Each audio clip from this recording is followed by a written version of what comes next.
Your confidence. That's going to be the topic of today. I'm going to be joined by Sadaf very shortly, and I want to thank you for all the questions that you've sent me through. One I've just received just now. What do we do when the interviewer just nods and we don't really know if we're doing a good job or not? And I thought that was a very good one. We're going to be talking about all of this. And I'm going to actually let Sadaf in and do a quick intro.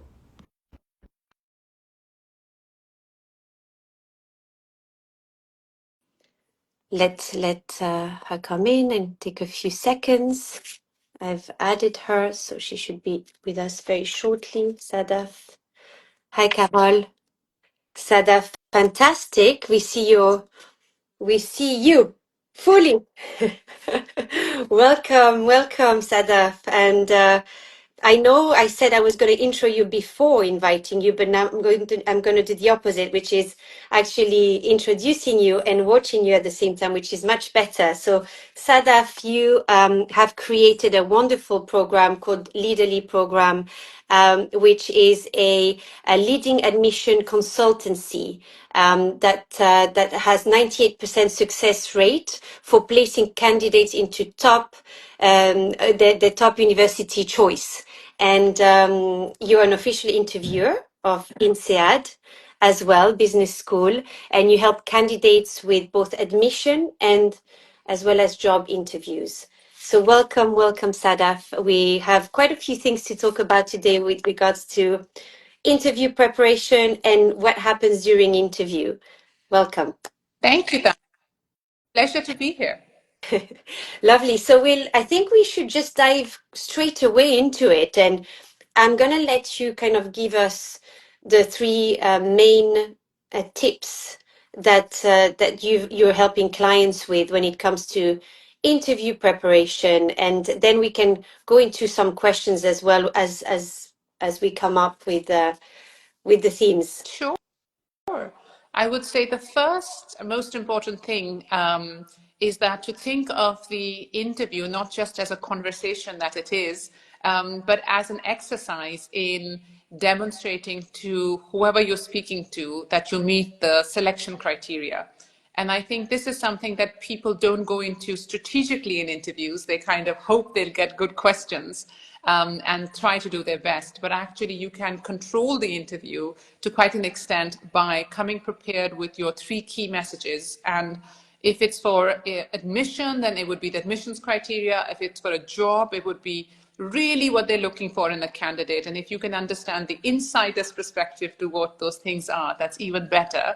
And you want to have planned exactly the examples that you're going to give them to make sure that you demonstrate that you meet those criteria. And I always say that if you come out of the interview having shared those key messages, then you are highly likely to be successful, versus if you leave and you've only covered one of them, then you probably could have done a better job. That's great. And I find that, when it comes to preparation, sometimes as much as we prepare during the interview, we ask ourselves, when do we bring up, those examples that we've been preparing? Do you have any tips on how to bring out or to share with the interviewer something that you've prepared before without it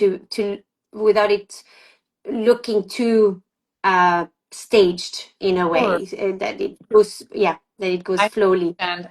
See, so I interview on behalf of INSEAD Business School, and we have a criteria, a very long kind of form we have to fill out at the end of the interview. And I can tell you, I've recruited people for investment banks in the past. Everybody has a similar format. And so the interviewer would not be doing a very good job if they didn't ask you questions that were trying to ascertain that you meet that criteria. And so I think it's very natural that it would come up. The question can take different forms. So for instance, one of INSEAD's criteria is leadership skills. And so the question could be, give us an example of a time when you showed leadership, or it could be, what is the biggest achievement you're most proud of? Or it could be, tell us a time when you led people in a group. I mean, the questions can all be different, but essentially you have to see what's the question behind the question. And the minute you think about that, you realize, they're really trying to understand their leadership criteria. And hence, I'm going to give my leadership example or examples, which I have structured in my head, but I will tailor to the answer. So it's not like a speech I'm going to just Yeah. deliver, more like knowing that these are my points that I think they will be impressed by. Yes. I find that one of the questions that clients struggle with the most is when they have to talk about things that they may need to improve on because they don't really know how to say it with a positive twist or how it may sound. So can you give us when it comes to that question? And I'm sure people would have prepared an answer. Do you have any tricks around that specific question? It's a very, very important question, actually, because Yeah. that's the one that's most awkward when we have to answer about a failure or weakness. I call it a bandage approach. So the first thing I say is just say it out like quickly, Yeah. don't say I'm a perfectionist or camouflage a positive trait as a negative. That doesn't work. So say something, but say something that's not business critical to your job. So for instance, if you are, I'm just giving an example, a terrible driver, and your work requires going from shop to shop, then that's quite critical. But in another job, it's unimportant. So say something not business critical, and then very quickly move on after pulling that bandage to talking about all the ways in which you have already improved. So show self-awareness. That's what they're really looking for in this question. That's the question behind the question. And then show the steps you're already taking so that by the time you join, this should not be a weakness anymore because of the steps that you've taken. So you've acknowledged it with a real example, and then you give them no cause for future concern. Okay. That's very useful for that particular question, definitely. And you talked about the leadership question as well. Show us example of when you've shown leadership. How would you help a client formulate the right answer when it comes to this leadership question, for Sure. instance? I feel like the structure for all questions actually of this type of example behavioral questions is following the CAR methodology, where the C stands for context, A stands for action that you took, and R is the results. Now, where candidates tend to go wrong is they spend too long trying to give the context, and that's really irrelevant. The context should be a sentence, and then I want to make sure that you are the hero of the story. So don't talk about your team or your predecessor. These are the 3 steps I took, and that's really what the answer should be about, the bulk of the 80%. And then make sure, which is very important, is the so what question I say, is the results. So in the example, we have to make sure there's evidence that you were successful at the end. Make sure you use numbers to justify that, but just package it in this context, and then whatever example you give will be very easy for the other person to sort of make a note of and tick that box that they're trying to tick. Okay, that's very useful, and I'm sure being able to brainstorm with you on that increases their level of confidence very much. So preparing the answers and make them look flawless in a way, or very flowy, so that it's not too prepared as well, which is also the difficulty at times when it's over prepared. And I guess it depends on if it's the first time that they're doing an interview. When you've done interviews, the more interviews you do, the easier it becomes. What other tricks do you have when it comes to interview preparation? I think preparation is really key. I think that over preparedness only comes in if you kind of know the exact question and you're trying to give the exact answer that you've prepared. I never ever ask people to write answers out. I feel it's all about bullets and just the idea of what you're going to say, because the question can be nuanced in so many different ways, and you really have to pay attention to the question and answer that variant. I think people go wrong when they don't pay attention to the question and they're kind of going through the points that they had prepared. I think a lot of it is about the mindset that you have before the interview. The interview in most cases is especially in future rounds, it's a confirming exercise. So they already like you. That's why they've called you for an interview. They like everything they've read, and now you just need to show that you are what you say you are on paper. And I feel like if people haven't slept well, if people are kind of feeling nervous and kind of underconfident, then there are good chances they get, they get damaged because of just the mindset not remembering the fact that they are already nearly in, and all they need to do is make sure they've done the basic preparation to come across as articulate, because most people have the ideas in their head. But when somebody just asks you, tell me about an ethical dilemma. I had this question with a client I'm helping yesterday. He froze and he just blanked out. And I think that's when a confident candidate otherwise can just not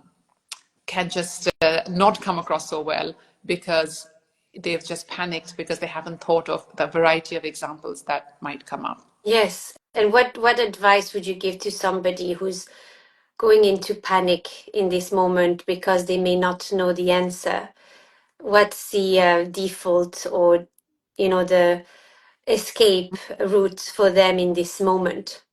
So, of course, the first thing is to do the preparation. But let's say you are in this situation or you've done the prep and there's still something new. I think that it's completely okay to be genuine and say, "Ooh, I have not thought about an ethical dilemma. For let me have a moment."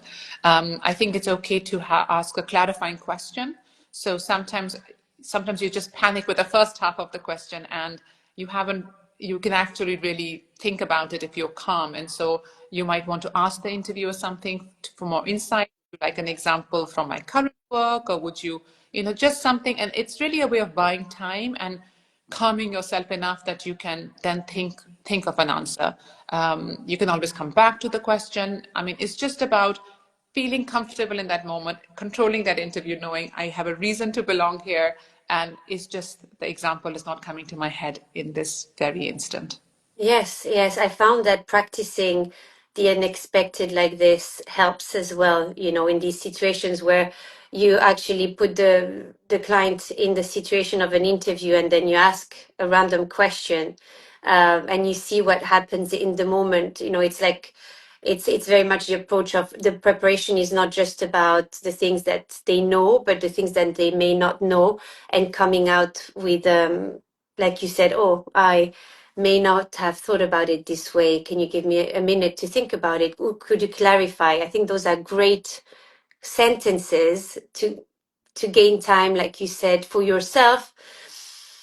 And the breathing, I'm sure this is something you tell them to do. Tell me more about kind of physical, practical things that you help clients with as preparation before the interview. Is there anything you tell them to do before? I think before the interview, things like going for a walk if you enjoy walks to calm yourself, listen to your favorite music, kind of if talking to the mirror is your thing, but the idea is to really get in the zone in your head, and try to enjoy that exercise. At the end of the day, the person is deciding whether they want to spend long hours with you, or whether you are like them, because often you have alumni interviewers or people who've done the job that you're going to do, and so likability, whether we want to accept it or not, is part of the equation. And so just kind of being your authentic self and feeling good about yourself that day, not having just run from one meeting to another for the interview, and having that little 10 minutes to just get in the zone, is really helpful. It makes a much bigger difference than people sometimes think it does.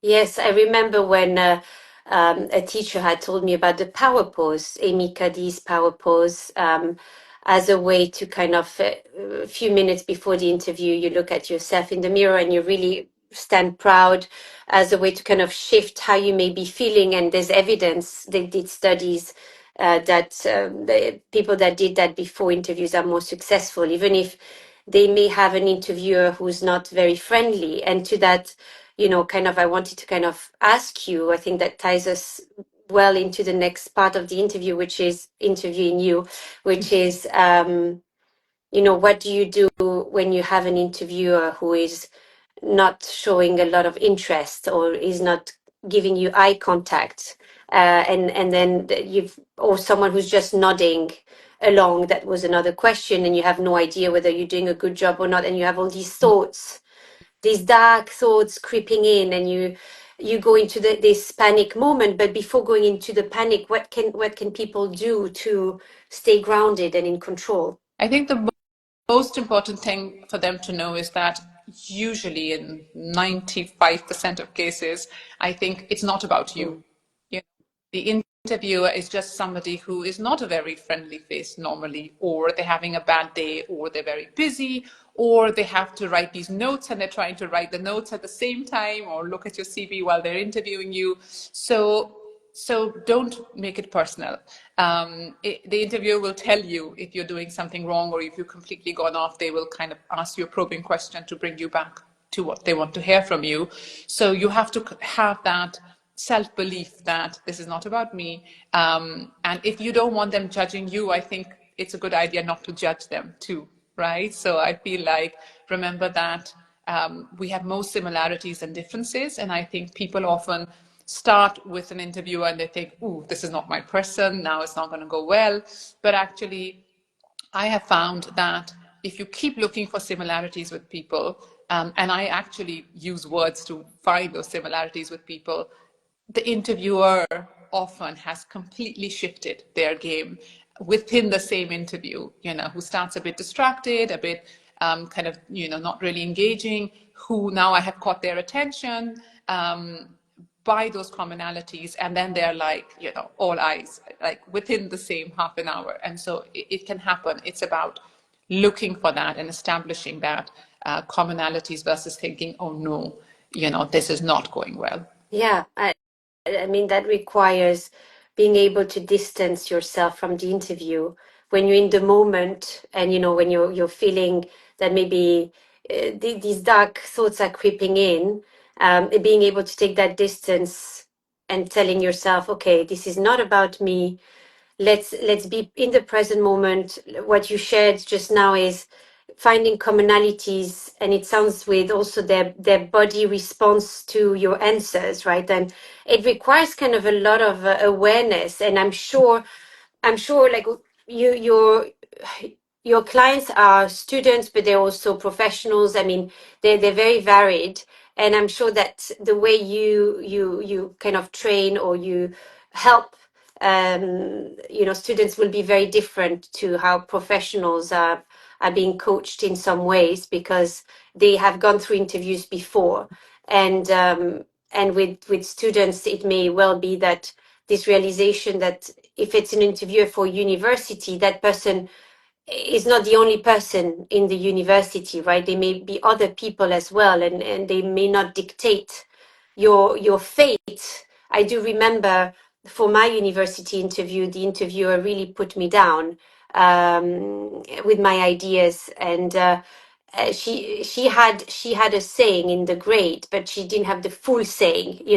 If it's, I guess, if it's like an interview for a corporate or a job, it will be different, because maybe that person will determine your next round. So it has a different value, whether you're doing it for an MBA interview or for a corporate or job interview. So these differences have to be kind of highlighted as well. Yes, but I also feel it's also very much the style of people. I remember when I was doing investment banking interviews, and a lot of them, sometimes they want to sort of push you a little bit and see how you will react in that situation, or they want to create a stressful situation to see how you are under pressure.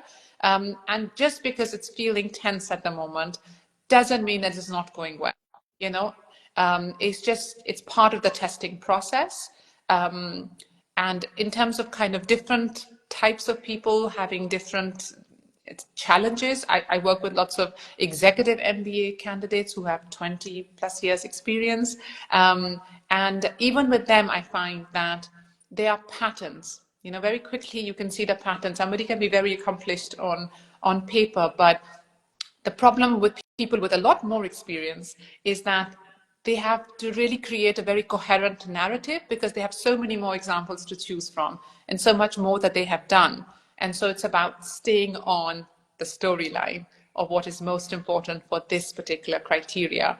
And that can make the big difference, because they sometimes can just go they're such an expert on so many things, they can go a bit on a tangent, and it's about how is this critical to convincing them that you meet the criteria. Yes.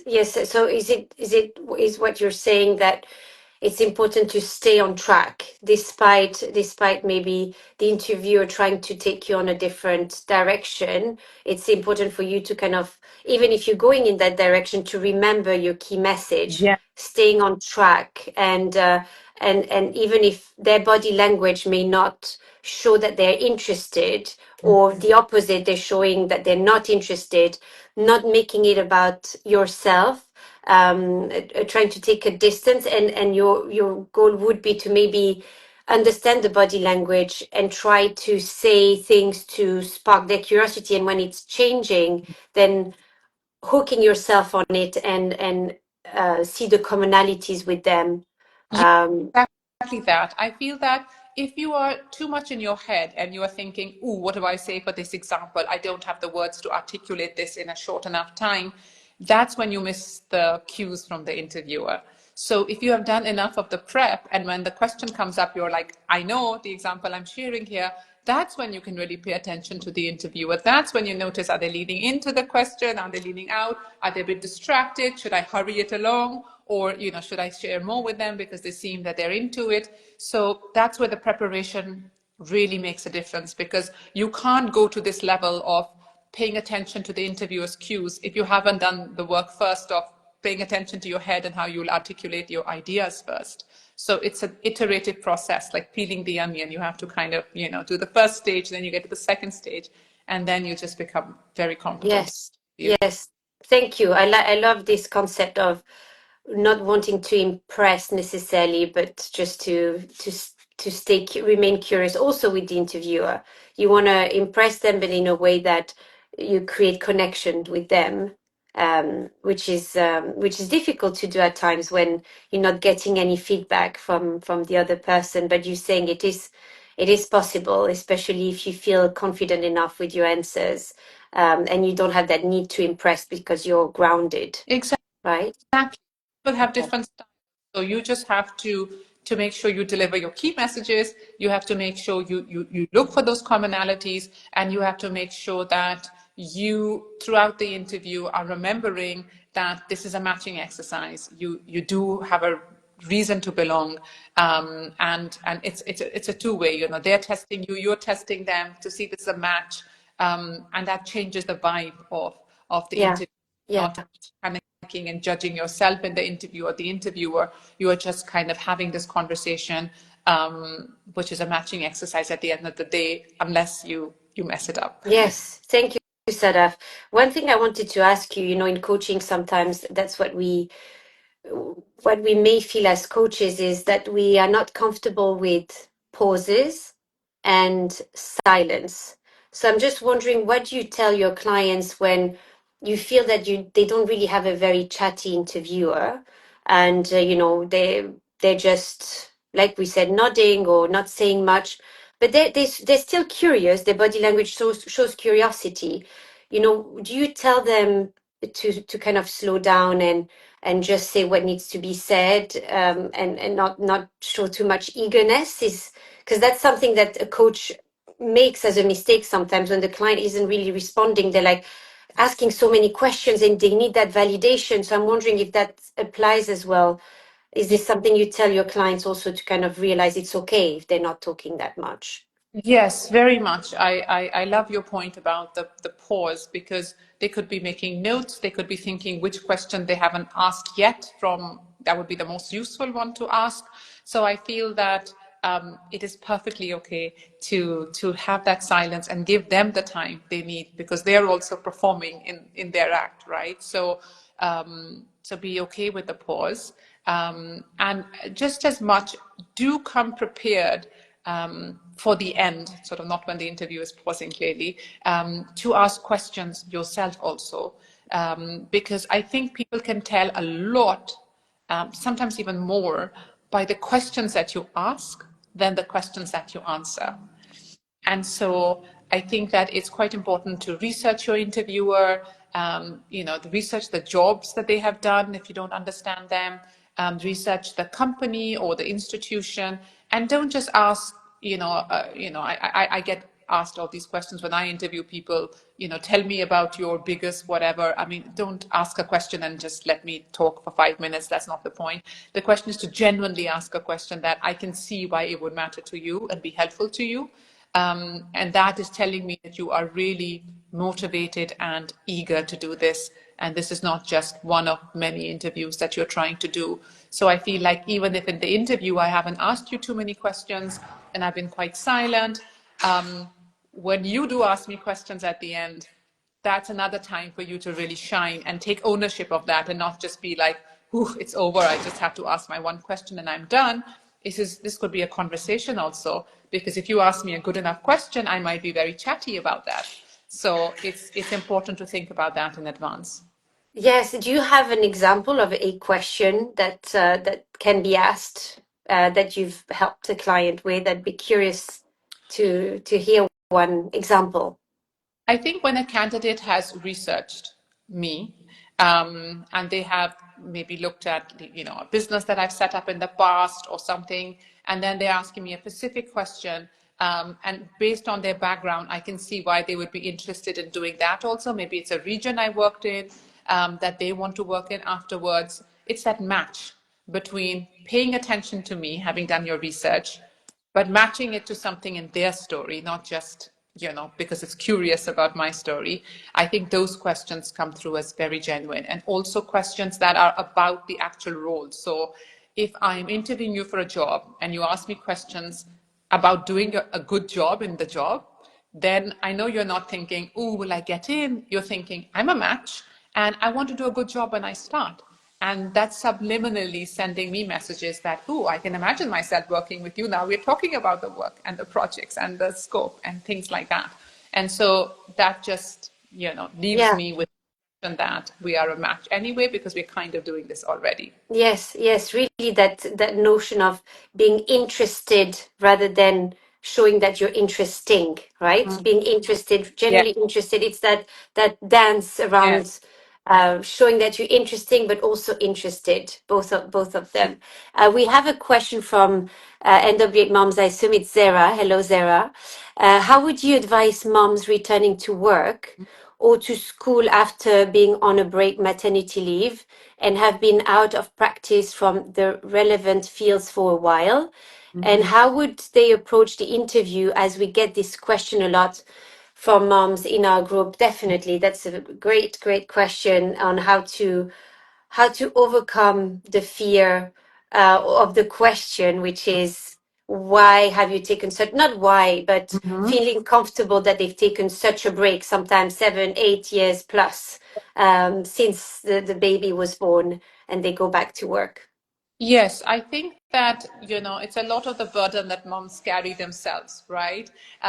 About what they could or should have been doing. I think that we have to remember that they actually have a lot of experience before that time. And that's still very relevant. It doesn't matter that there was a gap. I mean, that you could make it matter, but actually you have to yourself believe that it doesn't matter. And you have to yourself believe in the skills that you acquired even before. And you have to have a very clear narrative to tell people that you are absolutely ready to do something that you have been doing before, you have the skills to do before.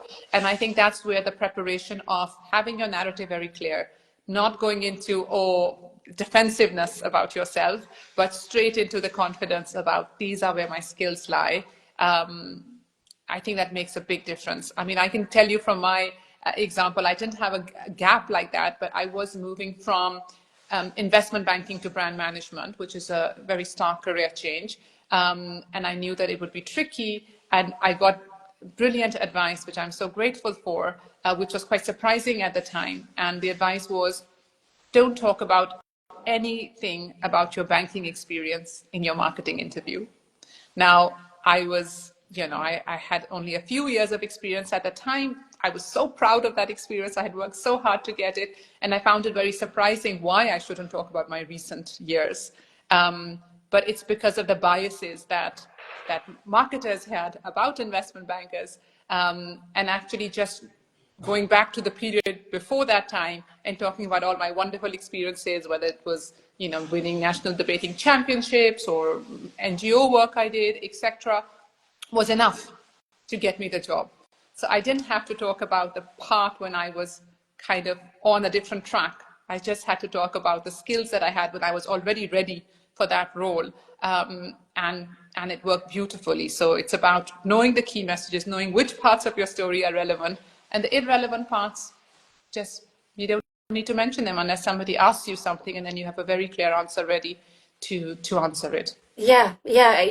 What you say is so key. Not having to tell the whole thing, but you pick and choose what will be relevant.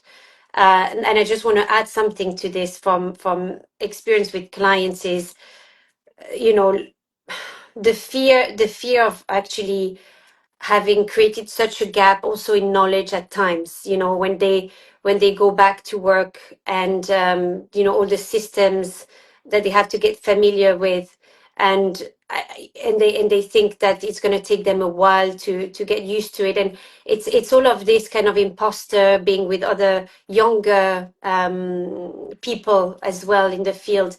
And I think the interview preparation, like you're saying, is very much about also working on this mindset, and knowing that they will be able to catch up on the new technology, the new system, even though they only used Excel in the past, as an example.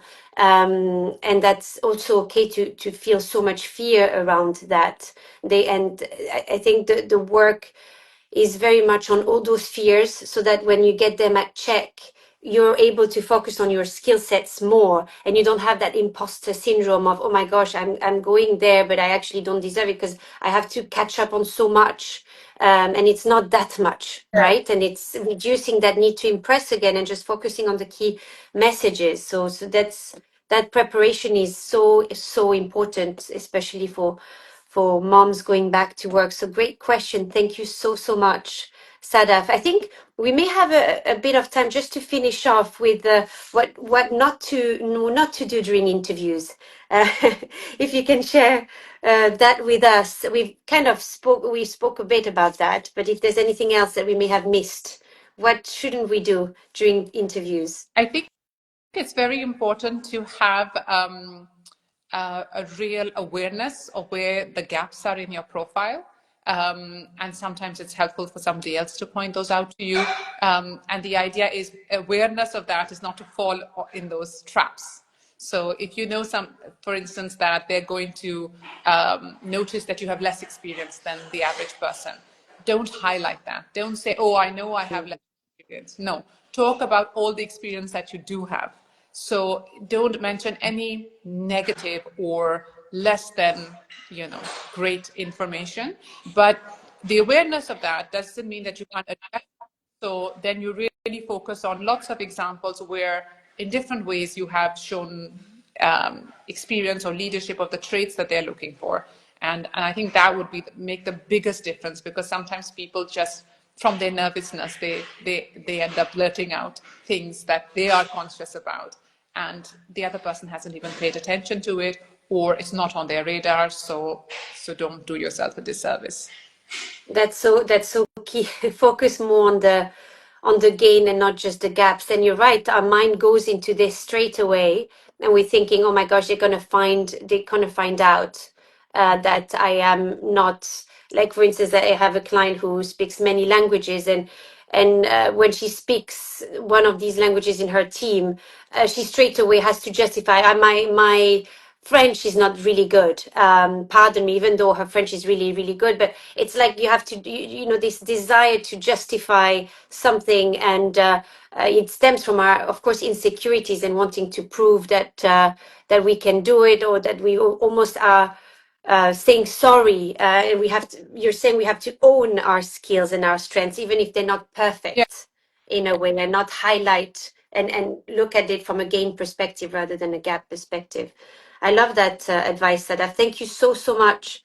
And just to close up, is there, anything you want to say or share that you're working on at the moment with our audience, and how can they connect with you if they wanted to work with you? Sure. So my brand is called Leadearly, and so you can find me on leadearly.co.uk. And at the moment, I've been doing a lot of work with the admission cycle that is just is ending now, and we have lots and lots of interviews happening at the moment.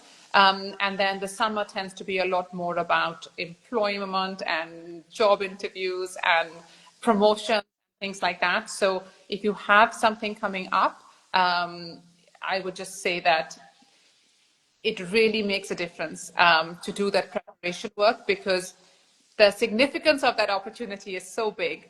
And I was actually speaking to a client yesterday.